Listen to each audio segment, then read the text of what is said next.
Hey folks, this is the Patriot, Dale Wilkes, and you're listening to Interactive Wrestling Radio.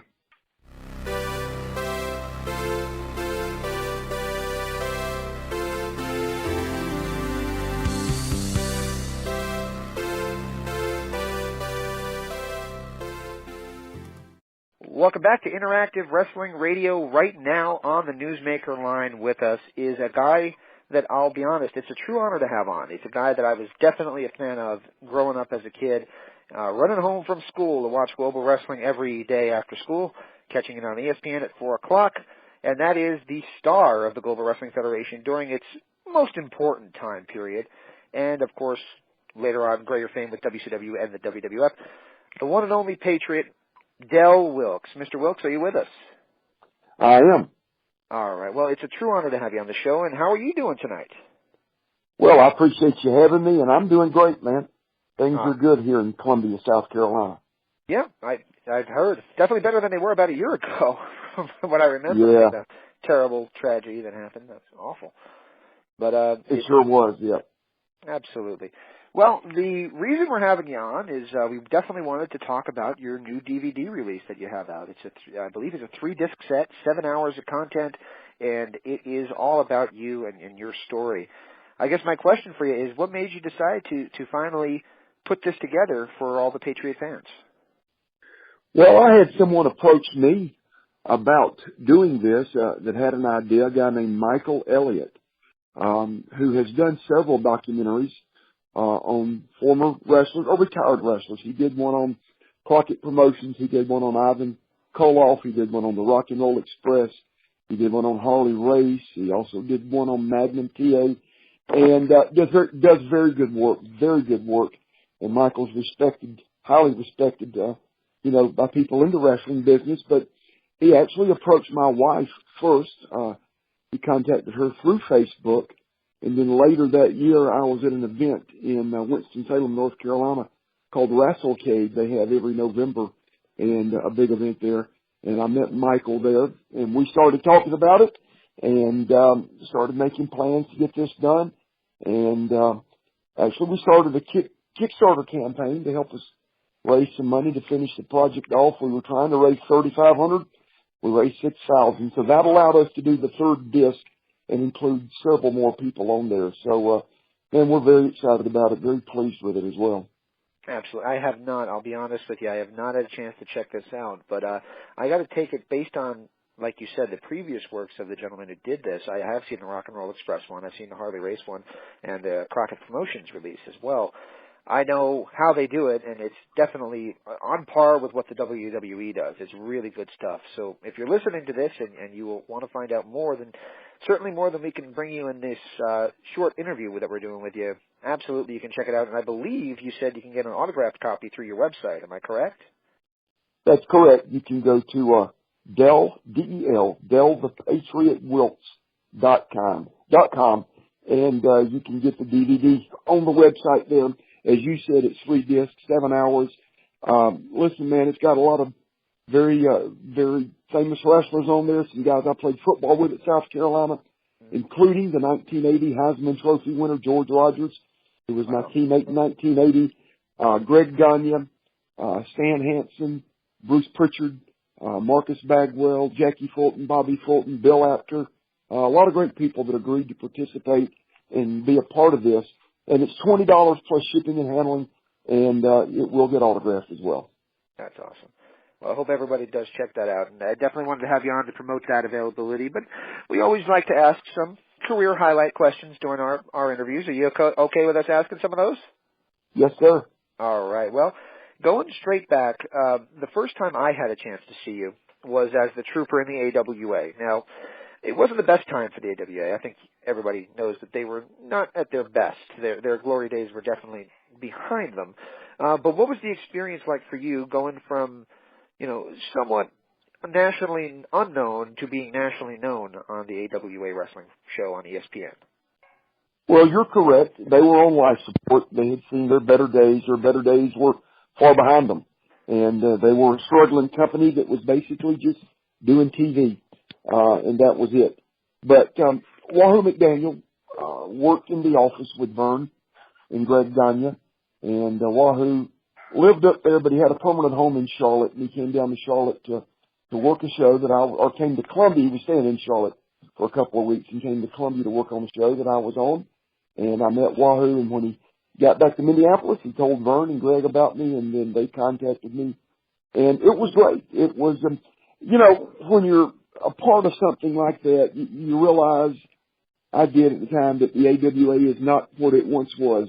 Even a young guy in the business like myself knew that. I grew up following wrestling and knew a lot about wrestling. And but still, it was an opportunity for me to be on nationwide TV 5 days a week.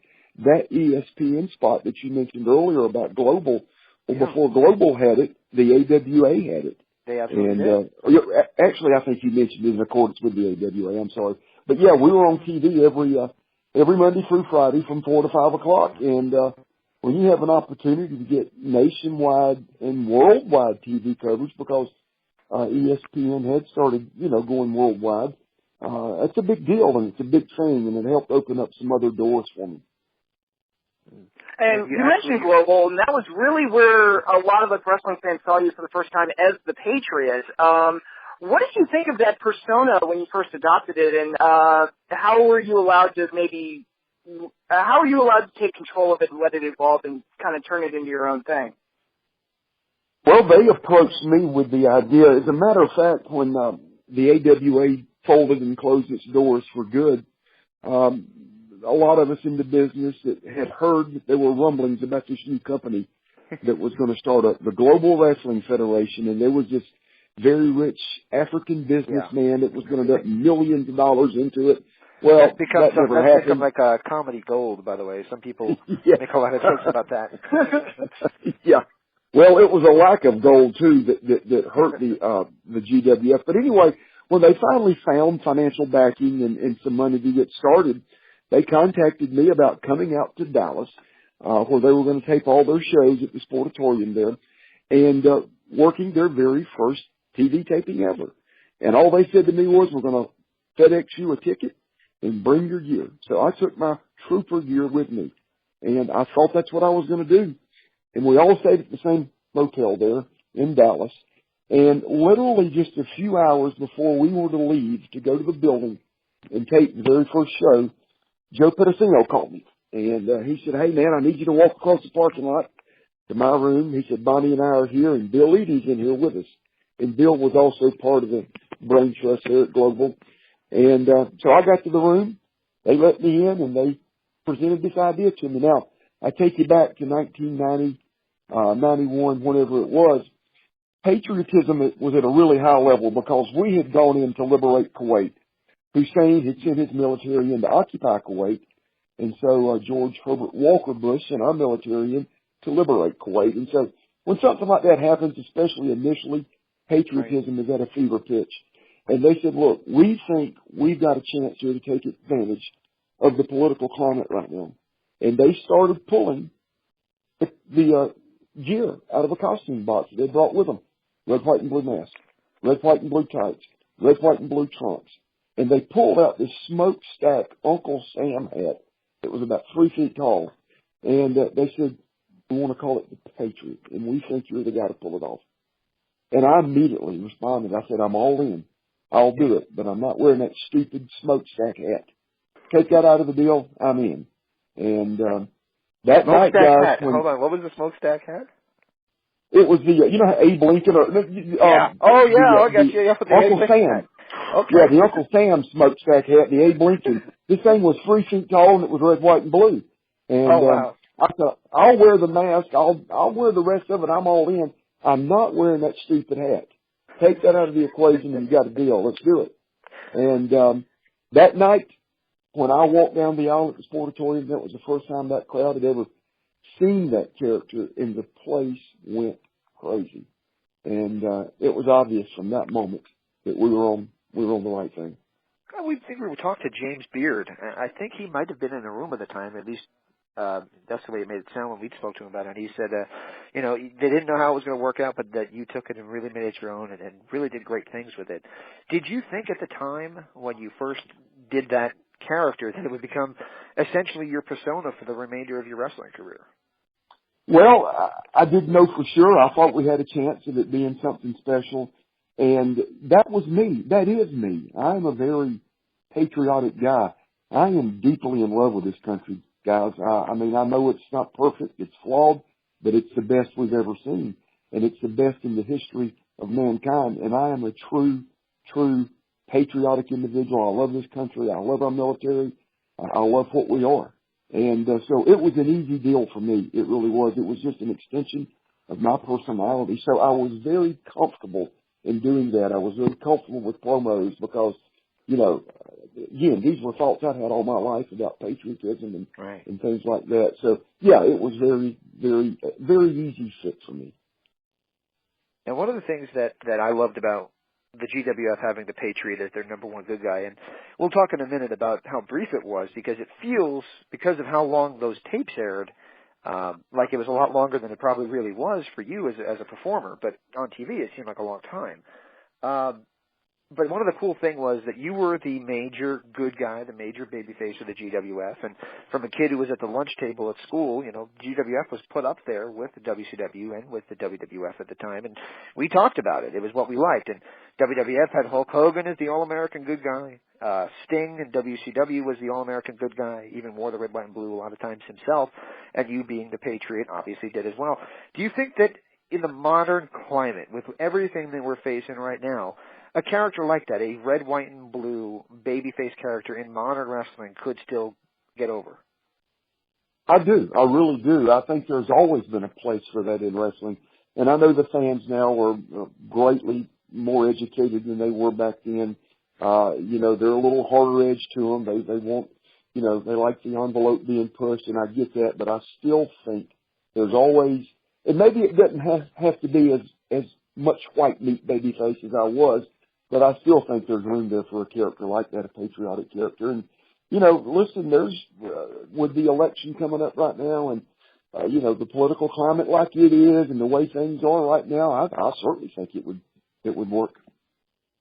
Speaking of working, Global had that you know, Monday through Friday time slot every day at 4 o'clock, and I really thought that was awesome. I remember vaguely, because I'll be honest with you, I'm 34, so I was still about 10 years old when Global came out.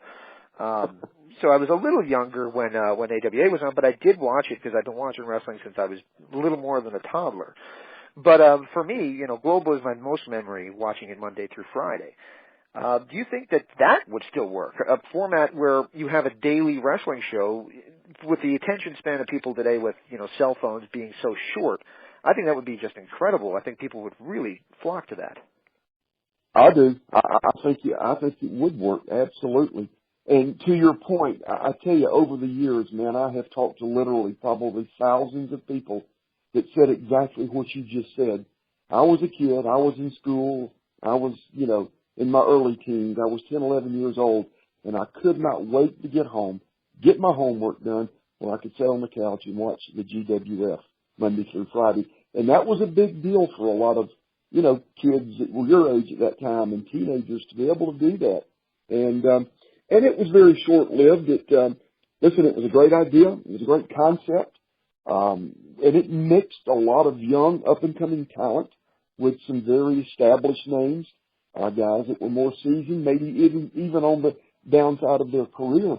But even though it was short-lived, the GWF had an impact on wrestling because, you know, out of that group come Sean Waltman, the Lightning Kid, the 1-2-3 Kid, X-Pac. There come Marcus Bagwell, who was the handsome stranger in the GWF. There come the Patriot, you know, Jerry Lynn, some other great talent come out Chris of Wright, the WWE Hall of Famer now, Godfather, came from there too. Yes, absolutely. That's exactly right. Yep, he came from there too. Yeah, absolutely. There's a lot of great guys that came from there. Well, we talked about, speaking of guys that came from there, we talked about great All-American babyfaces, but one of the most memorable feuds that you had during your time there was with the Dark Patriot, who was kind of the evil version of you. What are your memories of that angle, and do you wish it had more of a payoff? Well, yeah, I wish it did. I enjoyed it. I thought it was a good thing. I thought it was smart booking. I think, if I'm not mistaken, now that was a long time ago. I've had a lot of blows to the head since then and done a lot of crazy things, so memory sometimes is not my best my strongest point. But I know it was Doug Gilbert that did that character, and I'm thinking it was Eddie's idea, Eddie Gilbert. Eddie, I think, had taken over the book, if I'm not mistaken, and I know that Bruce Pritchard had come down from being Brother Love and was also assisting in some ways. I don't know to what extent, but was also there as well. Yep, you are correct. Mm-hmm. And I'll tell you another thing too that didn't allow it to go on any longer is I had a chance to go to All Japan. I had gone to All Japan and worked for Mr. Baba in either 89 or 90, and I went as a trooper, and I was not really prepared for what I was going to experience there. That style of work, that stiff style of work, those long finishes, the many fault finishes that they had, and I did horrible, and I was convinced I would never go back. Oh. Now, you fast forward a year and a half year later, and I'm working as the Patriot in Global. I'm more experienced. I'm more seasoned in the ring. I'm just better at what I do because I've got more ring time under my belt. And the All Japan called me back and asked me to come over for a tour. And I thought it was just going to be a 1-3 week tour. Well, 2 nights into it, Baba offered me a full-time job. Wow. So, that cut short also my time in the GWF. Yeah, and I mean, it seemed to coincide with Joe Pedicino, you mentioned earlier. He left, and he was the initial guy that I viewed as, one of the guys that was putting a lot into the company. And when he left, obviously, we had a major downturn, and then the company, ultimately folded a couple of years later. It lasted longer without him than it did with him. But like I said, the times that people remember were when you were part of it, and Joe Pedicino left almost the same time that you had left. So I just assumed that you left when Joe left. I did not realize that you left specifically to go to All Japan. Yeah, I did. I went over for the May-June tour, and again, the years may be off here, but somewhere in that time frame, 91, 92, something like that. And again, I was just happy that I had some redemption and had a chance to go back because I'm telling you, I stunk it up the first time I went. But when they offered me the opportunity to go back for that 3-week tour, again, like I said, 2 nights into it, Baba pulls me aside and said, look, we want you to work full-time here. We want you to do the rest of the year next year. And I couldn't turn that down. Absolutely. Well, we'll speed up the questions a little bit for you because I promised you we wouldn't keep you all night. But the next time we saw you on American TV was in World Championship Wrestling. And I got to tell you, when I first saw you come out in WCW, I was really excited as a former Global fan and thinking, wow, this is a good fit for him there, and let's see how it works out. And yes, you had your successes, Stars and Stripes, 2-time tag team champions, and Marcus Bagwell's been multiple times on our show, by the way, and great guy.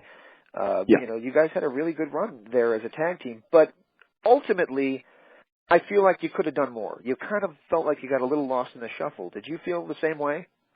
Oh yeah, that's why I left.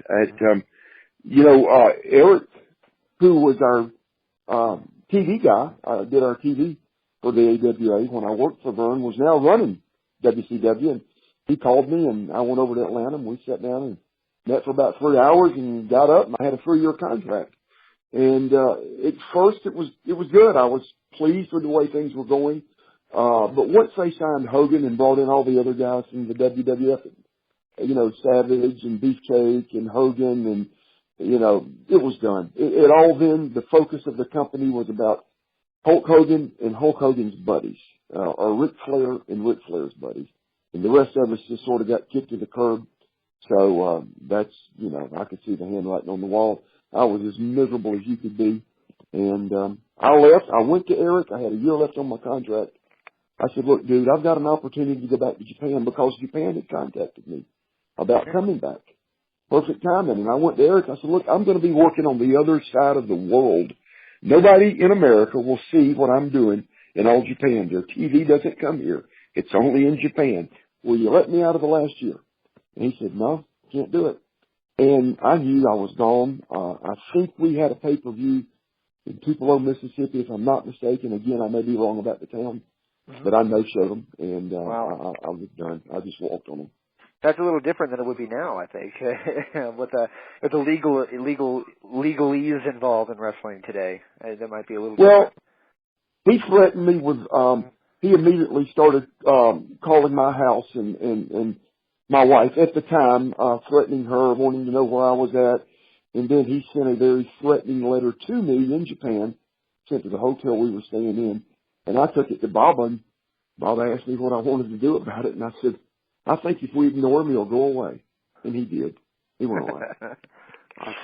Do you think that's partially why they brought in characters like patriotic characters like Cobra, who was Jeff Farmer, and guys like Craig Pittman and all those guys, to be more like, American hero kind of characters shortly after you had left? It may have been their reasoning for doing that. I'll be perfectly honest with you. Once I left, I really didn't follow them that closely. I just really had a bad taste in my mouth about the company, the experience I had there. I think in my career, probably the only other worse experience I had was when I was really an infant in the business, and I was working in Mid-South, and I hated being there, and this was equally as bad. Did you have any experiences with Bill Watts? No, I did not. Okay.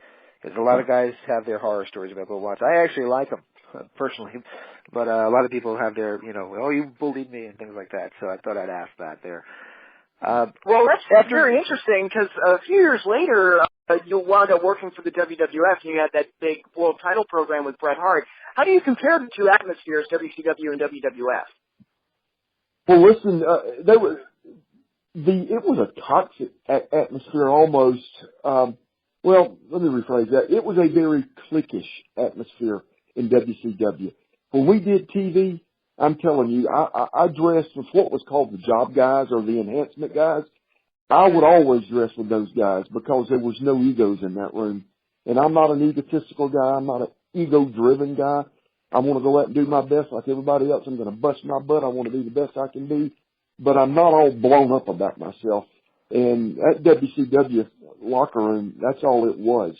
And you had to be in a clique to be a part of anything, to fit in. And I don't do cliques. I don't do that. But I found it a lot more fun in the WWF locker room. Now, there were issues there as well when I was there.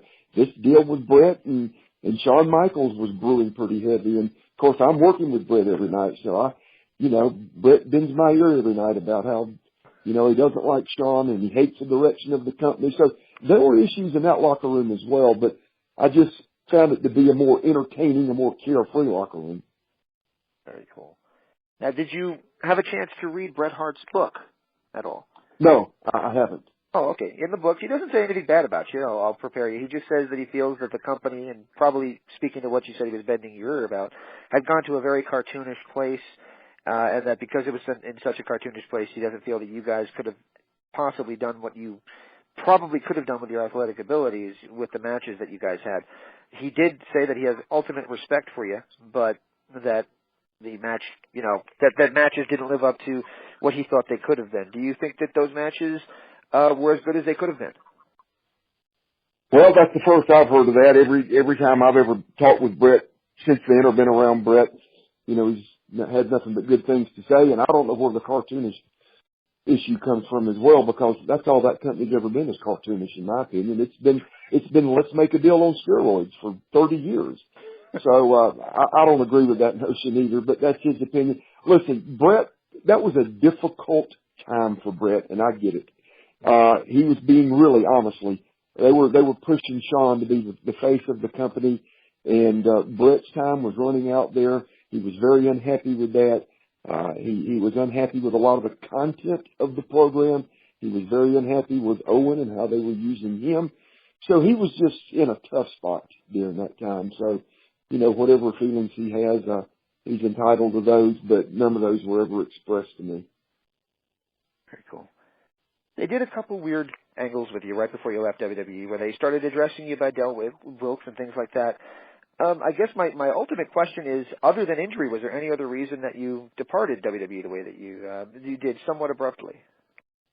No, it was 100% due to injury. Listen, I was damaged goods when I got there. I had no grand illusion that I was going to be able to fulfill the terms of the 3-year deal that I signed. I'd blown my knee out. I had smoked my tricep twice. It had literally, the tendon of my tricep had ripped off the bone and rolled up the back of my arm twice. And I just was a physical mess. And I couldn't work out like I needed to. I couldn't train like I needed to. It affected the things I could do in the ring. And so, you know, I went there thinking, hey, I'm going to run this thing as long as I can. But, you know, it was 100% purely my body let me down. I just could not continue. I jokingly mentioned to you, and I do mean it, that I have an action figure of you on the wall, and I have had on for 18 years now. I guess my question I wanted to ask you about that is, was it kind of cool after all the amount of time that you had spent in the business to get the merchandising market that the WWE offers behind the Patriot and to see yourself in an action figure form and things of that nature? Yeah, it was. They have always been the king of merchandising. When I was in WCW, they did a little bit, but not a lot. They really weren't into an awful lot of merchandising. All Japan did some. You know, we had our towels and our pictures and, you know, T-shirts and stuff like that. But WWE has always been the king of merchandising. So, yeah, it was great to be able to walk into a Kmart or a toy store and see yourself immortalized in rubber hanging up in the action figure section. And listen, all these years later, you know, you still, to show you the power of the WWE, then WWF machine. I haven't worked there since 1998, early 98 or late 97. And every quarter I still get royalty checks. So that says a lot about the outreach of, and the power of WWF or WWE. That's pretty cool. That's pretty cool. Do you miss it? Do you miss it all getting in the ring? I do. That was the great part of the business. You know, the camaraderie of the guys, you miss that first and foremost. But you do miss getting in the ring. You do miss sitting down with another guy or four of you coming up with a match and going out and be able to pull that thing off and to hear the crowd chant and the clap and stomp their feet when you've really got a great match going, a great finish, just the satisfaction that gives you, you miss it a lot. And it's, you know, if you've ever done it one time, man, it's in you forever. It really is. Very cool. So I have we're almost done, I promise you, and I told you I wouldn't keep you all evening. I think it probably has gone a little longer than I promised you, so I do apologize for that. No, you're fine. Okay, cool. Well, my next question is a little weird, a little different anyway. Last night I was watching TV, and it was pretty specific commercial to former NFL players. If you have suffered any injuries, you may be entitled to compensation. Now, I know that you're a former NFL player. Your time was brief there.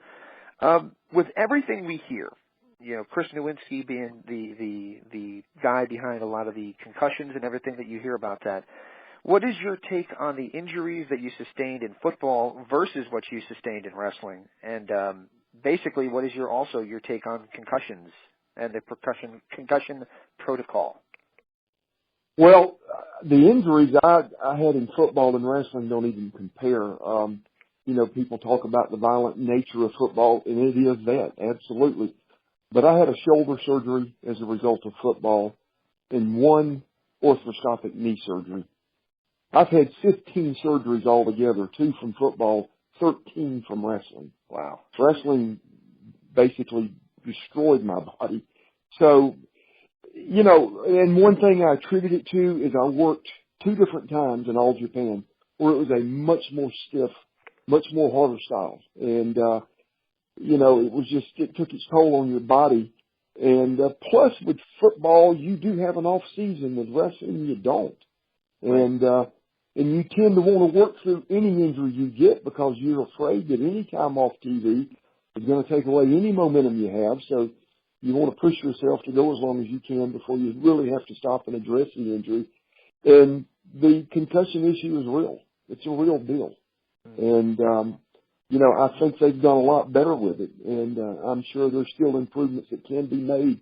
But it's a real deal from football, college, NFL, and it's a real deal in pro wrestling as well. I mean, you do stupid things like take chair shots to the head, and as hard as you work to make everything look good and to make it look real, there are times out there. Listen, Tom Brady, Peyton Manning, they have games where they make big mistakes. And in pro wrestling, as much as we want to make things look smooth and never miss a beat, we mess things up and kick each other in the head, forearm each other in the head when we're not supposed to, drop a guy on his head, DDT a guy on his head accidentally. And so you take a lot of blows to the head, and it's a real deal. And to even further, you know, expound on that. I was approached and initially signed up to be a part of that lawsuit against the WWF. The concussion? But I got the, yeah. Oh, wow. And the way they approached me about it was not only concussions. That's our major focus, but also, too, the other injuries, the career-ending injuries that a lot of you guys suffered, like myself. And listen, I can't tell you how many concussions I've had. I mean, I've been knocked stupid in the ring dozens of times where for the next 15, 20 seconds you don't know where you're at.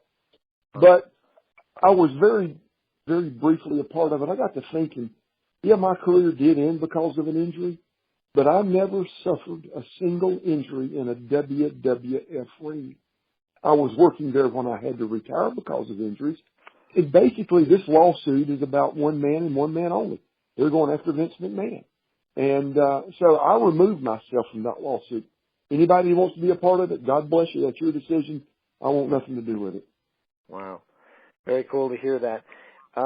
Final question for me, and Patrick might have a question for you, but my final question for you is, it's a discussion that's kind of become folklore online, and it's this discussion on who owns the rights to the name Patriot. Since you owned it for so many years and you are the guy that everybody identifies with it, I know that Tom Brandi played it for a while, and there's a couple other people. I heard that Honky Tonk Man actually owns the rights to it. So what is the real answer? What is the real answer of who owns the Patriot name? Honky Tonk Man does not own the rights to that. Tom Brandi does not own the rights to that. Listen, I found out a few years ago that it was all over the internet that I sold it to him. That's a lie. I haven't talked to Tom Brandi in 25 years. Now, Tom Brandi did not do it for a time. It's what Tom Brandi does today. That's what Tom does. And he's a liar. He's a fraud. He's a thief. He sells pictures of me at events that he works. He tells people he's me. Listen, some of the fans that I talk to him every day have gotten smartened up to Tom. And so when they go to an event that he's at, they'll ask him outright. I talk with these people daily, weekly. I see them at live events, autograph signings and things like that. They'll even ask him, hey, are you Dale Wilkes? Yep, I'm Dale Wilkes. He signs my pictures. The guy's just pathetic. He really is. In the mask, he tells them that that's who he is. In the mask, he says, yes, he does. Wow. I can't tell you how many people have told me that. I had a lady send me a picture last year of her son sitting in the Patriot's lap. And she said, I just want to thank you for making my boy happy. He has battled, I forget what disease, his entire life. He has been a sick child his entire life. And we introduced him to you through YouTube, watching your matches. And we saw that you were going to be in Newark, New Jersey, and we took him, and he got to meet you, and here's the picture. Would you sign it and send it back? And I contacted the lady. I said, ma'am, you don't have to tell your kid this because I don't want him disappointed. That's not me. That's Tom Brandi. Oh, You're wow. kidding me. We asked him if he was Dale Wilkes, and he said, yeah. So, yeah, the guy's got no morals about him, and he was a mid-card guy at best. Never really. Yeah, he was salvatore sincere in the WWE. He couldn't make that work. He couldn't make Johnny Gunn work, and I'm the best thing that's ever happened to him. I would argue you're probably right. I tell you the truth, and I'll tell you the truth, and it's on there somewhere. It's back in the day, going back probably almost a year, but he was talking about the Patriot character on the Wrestling Epicenter Facebook page as Tom Brandi, as his own Facebook account.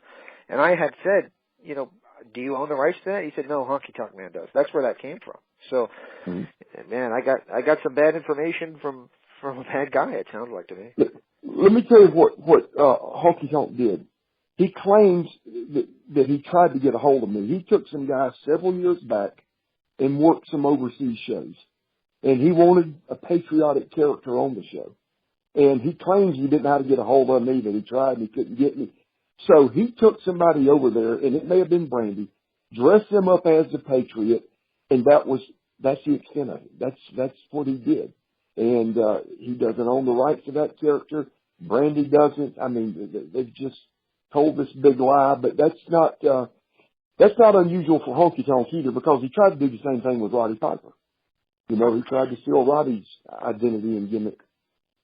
I'm sure that went over well. Rowdy? Yeah, he did. He certainly did. I've heard Roddy talk about it several times. Yeah, Roddy never was on our show. It was one of the true regrets that I have that I never had Roddy Piper on the show.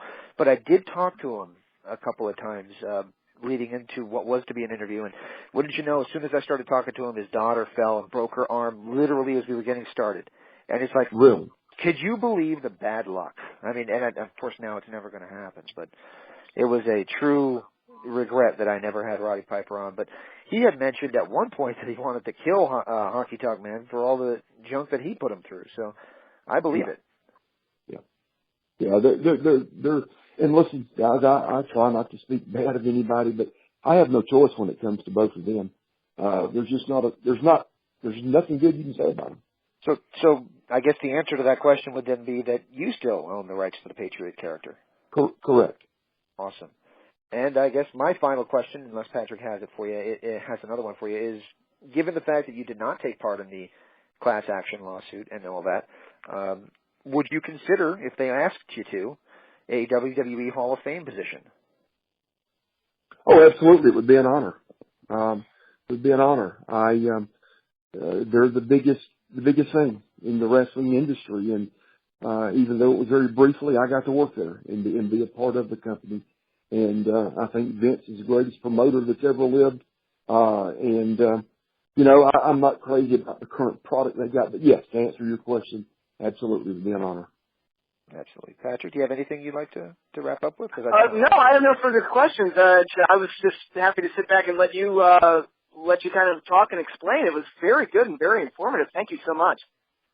I really do. I echo those remarks. I thank you so much for spending this time with us. And again, for those who want to hear the entire story, and I'm sure a lot of what we covered, but also a lot more considering the amount of time that is on these DVDs, can be found at your website. You can get an autographed copy. As I jokingly said, I have an autographed picture of Stars and Stripes with yourself and Marcus Bagwell on the wall for years and years and years. Might be time I update that with this copy of this DVD, so I will definitely be purchasing it. And once again, where can people pick up the documentary?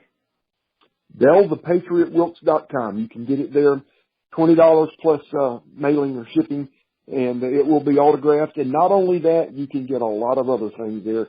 We've got masks on the website. We've got a ton of pictures, cards from my playing days at South Carolina. Awesome. We've got the DVDs, and you can get it all at DellThePatriotWilkes.com.